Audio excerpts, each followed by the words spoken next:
monde, aujourd'hui je vais vous présenter 3 créas que j'ai faites. D'ailleurs certains et certaines d'entre vous les ont déjà vus sur les réseaux sociaux. Ces créas sont de styles complètement différents et donc de techniques différentes. Ce qui m'amènerait à vous faire 3 vidéos pour vous montrer certaines de ces techniques. Alors on va commencer par le premier, donc ce pinceau altéré effet rouille. Donc je voulais tester l'effet rouille et j'avais pas encore le kit de chez Finaber que j'ai eu récemment et qu'il faut d'ailleurs que je teste. Donc j'ai essayé de trouver une solution pour donner cet effet rouillé, et ça c'était au tout début que j'ai attaqué le mix média, donc fin novembre 2019. Donc je suis tombée sur une vidéo où une personne, je vais pousser ça, utilisait ceci pour faire de la pâte de structure, donc l'instant filler de chez Action. Alors par contre je me rappelle plus du tout qui est cette personne ni sur quelle chaîne j'ai vu ça, je suis désolée. Je l'ai donc testé en pâte de structure dans un premier temps et je dirais que ça donne le change, hein, même si on est bien d'accord, c'est pas de la pâte de structure.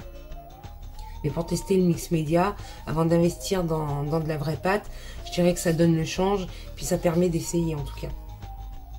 Alors par contre, ça peine quand même à sécher, même avec le heat gun, et par moment si on chauffe trop près et ou trop longtemps, ça peut devenir marron. Et si c'est pas bien sec, quand on passe le gesso, ça a tendance à s'effriter, donc c'est pas le top quoi. Alors j'en reviens au fait. Ensuite je l'ai testé pour faire l'effet rouille. Par contre l'effet rouille, j'avais pas vu de vidéo spécialement sur ça, donc bon, ça m'est venu comme ça de tester. Donc la texture de l'enduit en fait me rappelait un peu les rust past, enfin donc les peintures exprès pour faire l'effet rouille Finaber.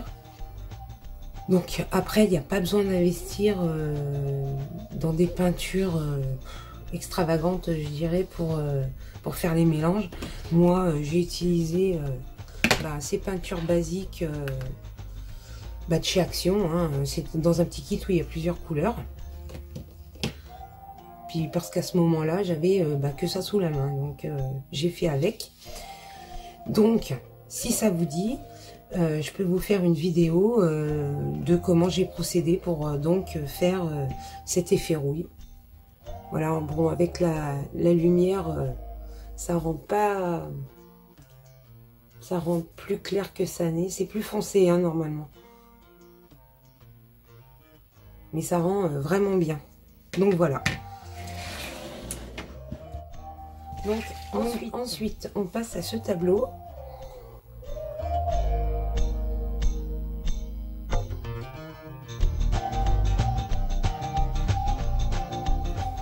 Donc j'ai commencé par poser une pâte de structure, donc la texture paste transparent mat de chez Ranger, avec ce pochoir de chez Finaber.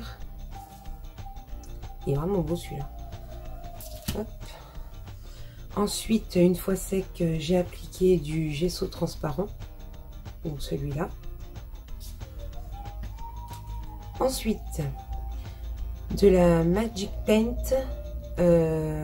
Shimmer Amethyst de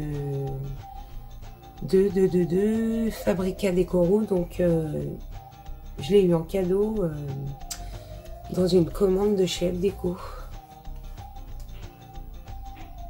Donc c'est de la poudre.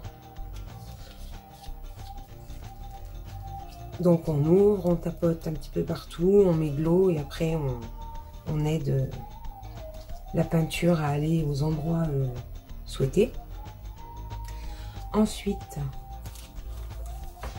j'ai ajouté donc les 2 découpes feuillage que j'ai découpé dans du papier à paillettes rayère, et j'ai fait les découpes avec ce dies, donc T-Molds.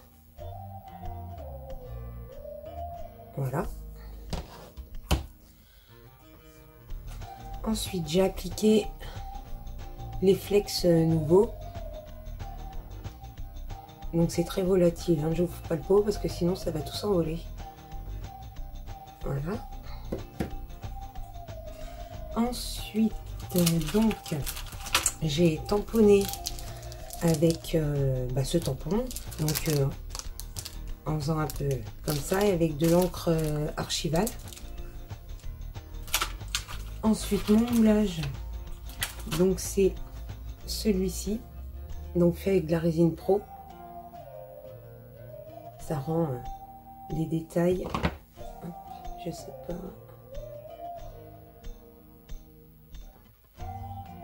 Voilà. Donc avec ce moule de chez Prima. Et je l'ai peint avec une peinture de chef déco, mais je me rappelle plus laquelle. Impossible de me rappeler. Ensuite, j'ai donc mis des éléments de chez Action, des petits éléments en métal comme ça. Et ensuite, par-dessus, j'ai passé un peu de polish Graphite Gilding. Donc celle-ci.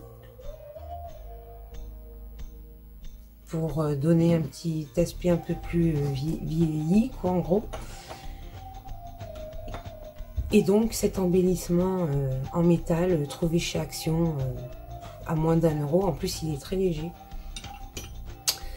J'ai oublié de vous dire que les flex, je les ai collés avec ce médium, ainsi que les microbilles que j'avais trouvé chez Nose il y a beaucoup de temps.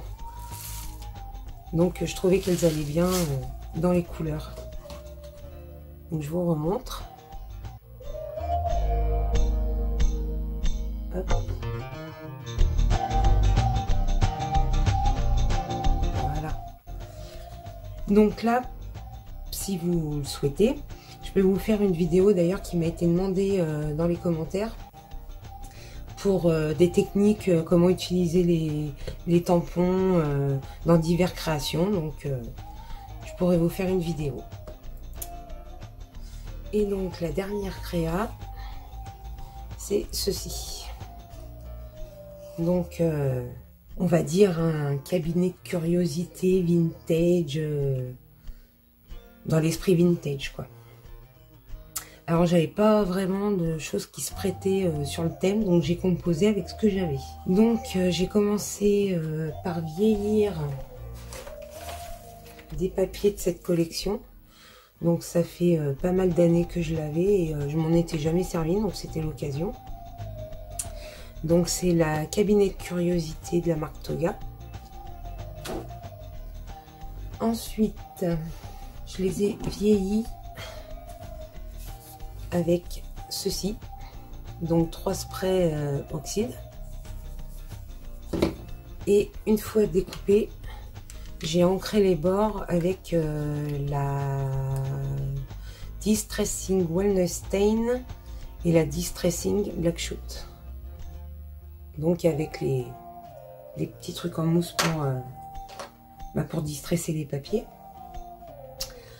Ensuite, tous les petits die cuts viennent de petits carnets comme ça. Donc pareil, trouvé chez Action et collé un petit peu partout pour faire de la déco. Donc par exemple ici, ici ou encore ici, et sur les côtés ici, ici. Ensuite les moulages.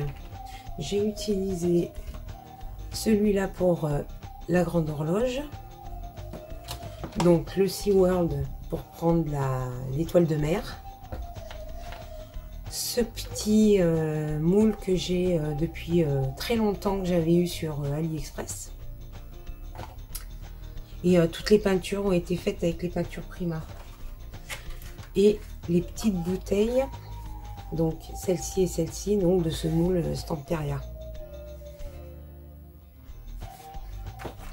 Donc les petites bouteilles, hop, ici.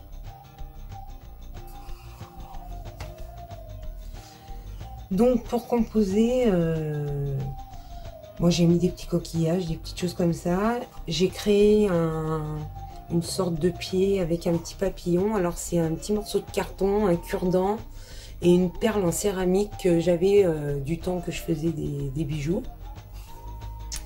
Voilà. Et après j'ai pris des petites fioles de chez Action que j'ai remplies avec des petits die-cut papillons. Et voilà. Enfin, j'aime beaucoup le rendu de cette petite vitrine, on va dire. Alors pour ça, si vous voulez, je peux vous faire une vidéo pour vous montrer comment j'ai vieilli ma technique que j'ai utilisée pour vieillir les papiers. Donc voilà, j'espère que cette vidéo vous a plu. Dites-moi dans les commentaires ou avec un pouce bleu si vous voulez que je vous fasse cette mini-série de vidéos et je les ferai avec plaisir. Donc par contre je ne sais pas si elles seront à la suite de celle-ci ou si elles seront toutes les trois à la suite. Je ne sais pas du tout comment je vais m'organiser. Ça sera la surprise. Donc jusque là, bah, écoutez, prenez soin de vous et je vous dis à très vite. Bye.